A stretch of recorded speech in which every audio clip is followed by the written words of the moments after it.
Assalamualaikum warahmatullahi wabarakatuh. Alhamdulillahi rabbil alamin. Wassalatu wassalamu ala asrafil mursalin Sayyidina Muhammadin wa ala alihi wa ashabihi ajma'in. Amma ba'd. Qala Allah subhanahu wa ta'ala fil Qur'anil Karim, a'udzu billahi minasyaitonir rajim. Afa ghayra dinillahi yabghuna wa lahu aslama man fis samawati wal ardi taw'a wa karha wa ilaihi yurja'un. Shadaqallahul azim. Sebelumnya saya akan sapa dulu Nur Afifah. Assalamualaikum. Waalaikumsalam warahmatullahi wabarakatuh. Kaifa haluki? Bi khairin alhamdulillah. Masya Allah, baru 4 bulan ya sudah pandai menjawab dengan bahasa Arab ya. Alhamdulillah. Afifah? Ya, Ustaz. Ya, kalau boleh jelaskan dulu sedikit tentang ya biodatanya. Nama lengkap dulu siapa? Nama lengkap saya Debbie Tania, umur 21 tahun, memeluk agama Islam selama 4 bulan. Iya, alhamdulillah. Terus setelah masuk Islam itu diganti nama menjadi Nur Afifah. Kalau boleh tahu, Nur Afifah dulu 4 bulan yang lalu masuk Islam di mana? Di Masjid Abdullah bin Umar. Di Sabungan Jaya, Sumatera Utara. Di Sumatera Utara. Oke, alhamdulillah. Baik, berapa orang bersaudara?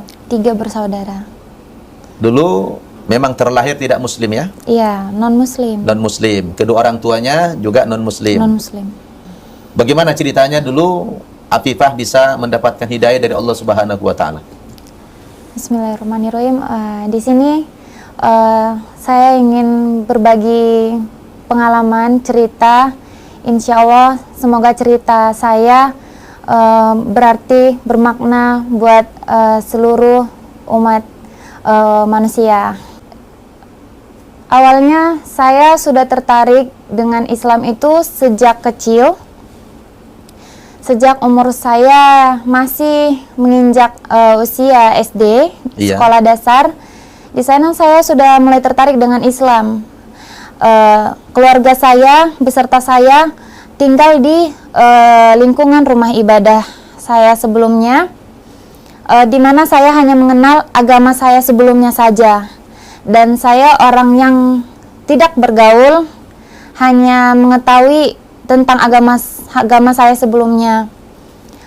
Tetapi ketika saya di SD, saya memiliki banyak teman di wilayah saya yang mayoritas Muslim. Di sana saya mulai tertarik, apa sih itu Islam, begitu. Di sana saya semakin tertarik mempelajari, membaca-baca isi Quran. Kebetulan hobi saya juga membaca saat itu. Terjemahan ya? Terjemahannya. Dan saya membaca ada sedikit hampir persamaan dengan kitab saya sebelumnya. Dan saya bertanya-tanya mengapa begitu. Karena usia saya masih dini, saya tidak terlalu fokus untuk memikirkan hal itu. Begitu. Ketika saya beranjak remaja di SMA, saya mulai kembali berpikir mengenai ketentraman saya di agama saya sebelumnya. Saya berpikir, mengapa saya seperti ini, begitu. Apa yang saya cari, apa yang saya rasakan, apa yang kurang, gitu. Apapun selama hidup saya yang saya dapatkan itu selalu merasakan kekurangan, tidak ada ketenangan, begitu. Jadi saya semakin mencari tahu Islam itu dengan diam-diam dari keluarga saya. Di sana dari keluarga itu iya, keluarga ada yang Muslim? Tidak ada. Kakak ada. Dia malaf tapi tidak mendalamin agamanya. Oke. Ya.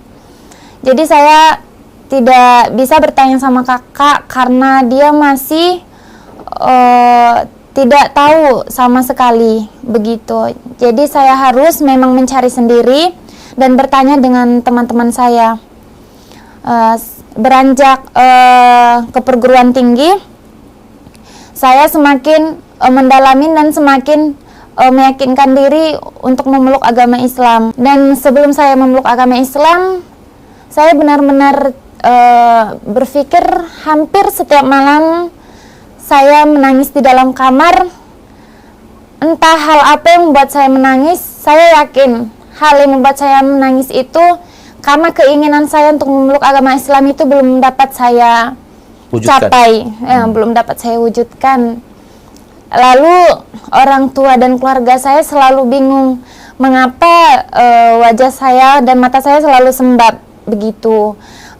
Keluarga saya berpikir mungkin remaja sekarang menangis tuh hanya karena soal perasaan, hubungan maupun cinta.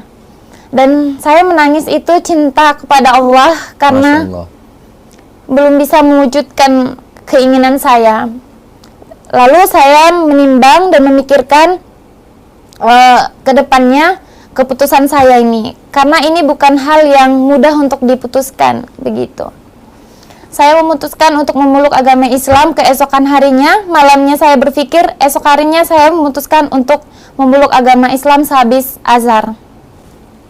Di sana saya tidak memikirkan lagi tentang kuliah saya, tentang akibat dari saya memeluk agama Islam. Karena yang penting bagi saya itu akidah saya, perasaan saya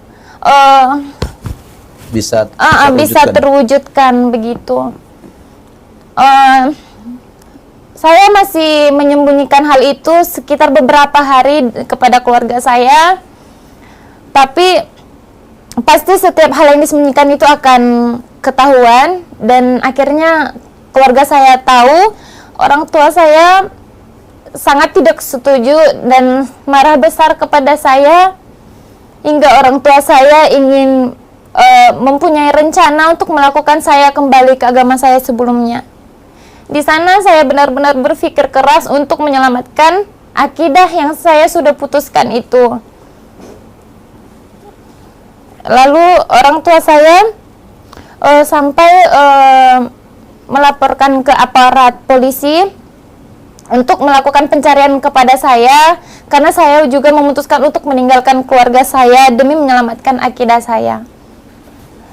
Saat itu saya pergi dari rumah subuh, dan alhamdulillah teman saya juga ikut menolong saya. Ketika itu saya tidak setakut sebelum saya memeluk Islam. Setelah saya memeluk Islam, apapun saya lakukan ketika itu untuk menyelamatkan akidah saya, dan sesuatu hal yang tidak kita duga itu selalu datang. Ketika cobaan dari keluarga datang, Allah selalu nolong kita dengan cara yang Dia punya gitu. Jadi saya memutuskan tetap pergi, dan saya dapat saran dari teman, meminta nomor telepon Ustadz sendiri. Lalu saya menelpon Ustadz dan saya memutuskan pergi ke Jakarta dan berada di pesantren yang dipimpin oleh Ustadz sendiri, Ustadz Namaban. Itu ketika sudah syahadat, apa yang dirasakan? Kalau dijelaskan secara kata sangat sulit, tetapi langsung lega? Lega, sangat. Karena sewaktu sebelum mualaf, saya itu selalu mengikuti apa yang dikatakan orang tua, mulai dari soal ibadah di agama saya sebelumnya. Saya selalu ikutin, karena setiap di agama saya sebelumnya itu ada tingkatannya. Misalnya SD begini, di rumah ibadah tingkatan ini begini. Saya ikuti semua. Karena apa? Mereka sempat bilang, mengapa kamu ikutin itu sedangkan kamu mualaf saat ini? Saya hanya mengucapkan, saya bukan memikirkan tentang itu, saya memikirkan orang tua saya. Pasti setiap anak itu sayang sama orang tuanya begitu. Makanya saya berpikir sejak dulu memikirkan, benar-benar memikirkan secara matang untuk melangkah menjadi seorang mualaf gitu. Dan sekarang sudah terlampiaskan ya hasrat itu. Sudah. Dan akhirnya Allah Subhanahu wa taala telah memberikan hidayah kepada Afifah dan sudah mengikrarkan 2 kalimat syahadat 4 bulan yang lalu, dan alhamdulillah membuat jiwanya menjadi tenang, lega gitu ya. Kuliah juga saya berpikir berhenti, silakan berhenti gitu. Memang itu sudah tidak dipikirkan gitu. Karena yang saya pikirkan gimana saya di akhirat nanti gitu. Masya Allah. Dan Afifah, kalau boleh tahu dari mana dulu Tahu nomor HP saya?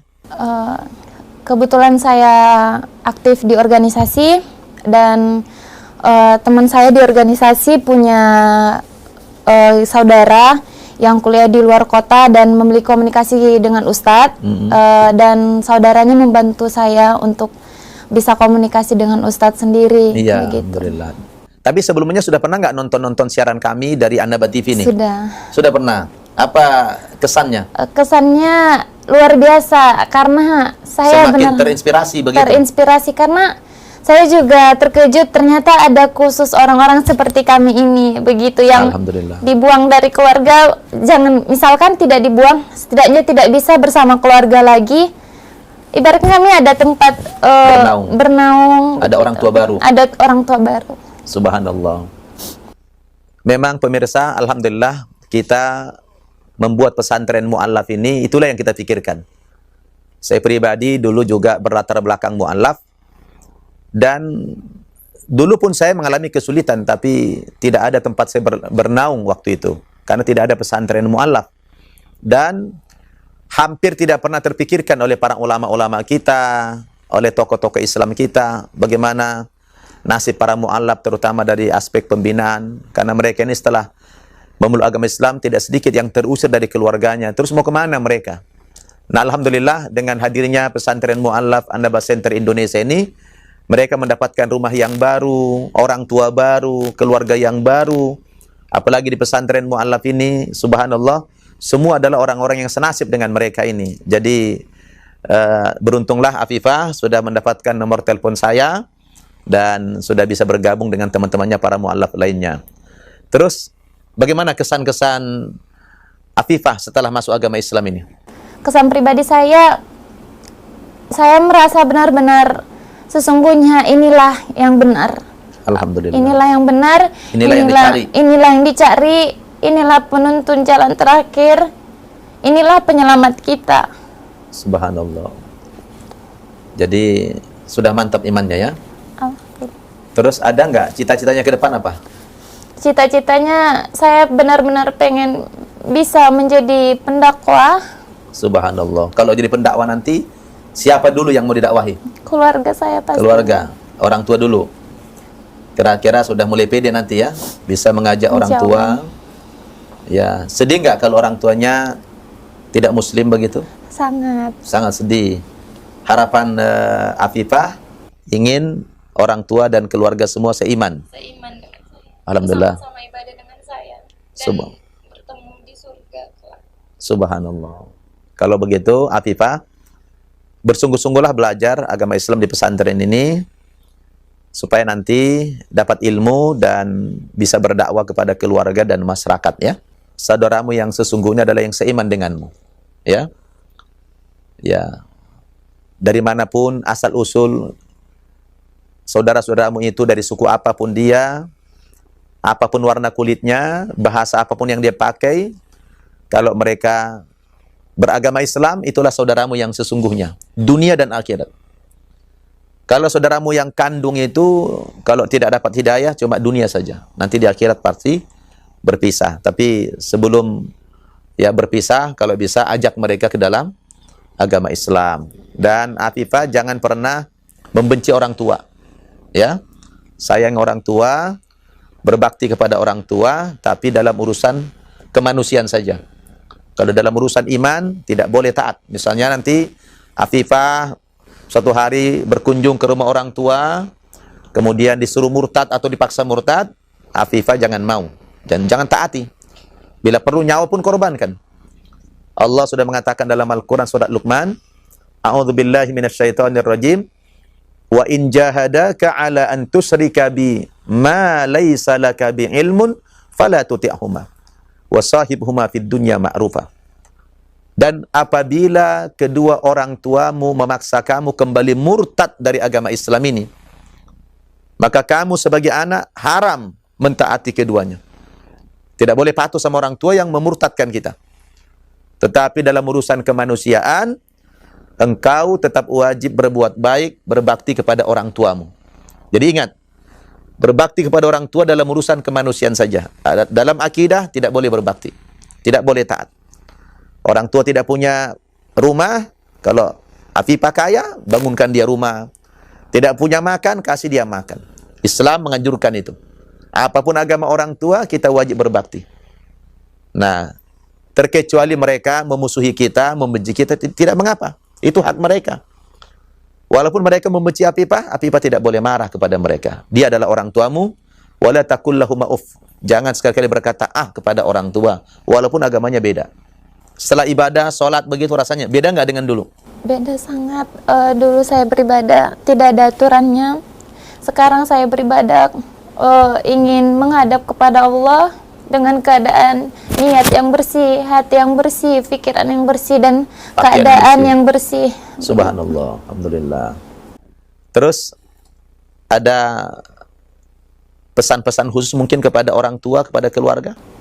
Buat orang tua saya dimanapun berada, saya sendiri sungguh sangat menyayangi kalian, karena saya memeluk agama ini bukan karena untuk meninggalkan kalian, bukan. Karena saya sayang sama mama, bapak, dan kakak adik saya. Saya tidak ingin kalian kekal di neraka. Jadi saya ingin menyelamatkan kalian kelak. Karena kematian dan akhir bukanlah sesuatu yang bisa kita tahu kapan datangnya. Begitu. Kalau pesan kepada umat Islam apa? Pesan kepada seluruh umat Islam, khususnya penonton siaran Anda TV, bersyukurlah masih bisa beribadah, bersyukurlah menjadi Islam, bisa beribadah kepada Allah dengan mudah, tidak ada halangan, dan tidak perlu seperti kami yang harus meninggalkan keluarga. Seluruh umat Islam yang masih memeluk agama Islam masih dapat beribadah bersama keluarga, dan bersyukurlah masih memeluk agama benar, yaitu Islam. Alhamdulillah. Mudah-mudahan air mata yang tertumpah ini adalah merupakan air mata rahmat Allah, air mata yang dilandasi sebuah kasih sayang dan rasa cinta kepada Allah dan agama Islam, dan juga rasa cinta kepada keluarga. Mudah-mudahan kedua orang tuamu dan saudara-saudaramu menyaksikan siaran ini, semoga mereka mengambil pelajaran. Ternyata Afifah masuk agama Islam bukan karena mau kawin ya. Bukan. Ya, itu sudah dari sejak kecil sudah mulai terpengaruh dengan agama Islam karena berada di lingkungan mayoritas muslim, menyaksikan orang sehari-hari sholat, membaca Al-Quran, apalagi ada menjelang azan biasanya ada bacaan-bacaan Quran ya. Bagi orang yang akan diberikan hidayah oleh Allah akan diberikan ketentraman dalam batinnya.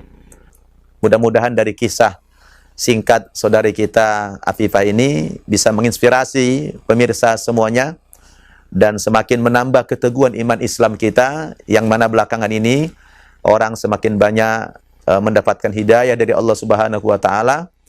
Semoga ini merupakan abad as-sahwah al-islamiyah, merupakan abad kebangkitan Islam.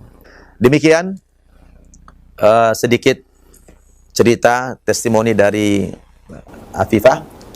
Semoga ini bermanfaat kepada pemirsa sekalian. Saya Ustaz Nababan mohon undur diri dari studio An-Naba TV. Sampai jumpa kita di lain kesempatan. Wassalamualaikum warahmatullahi wabarakatuh. Ya, selamat ya.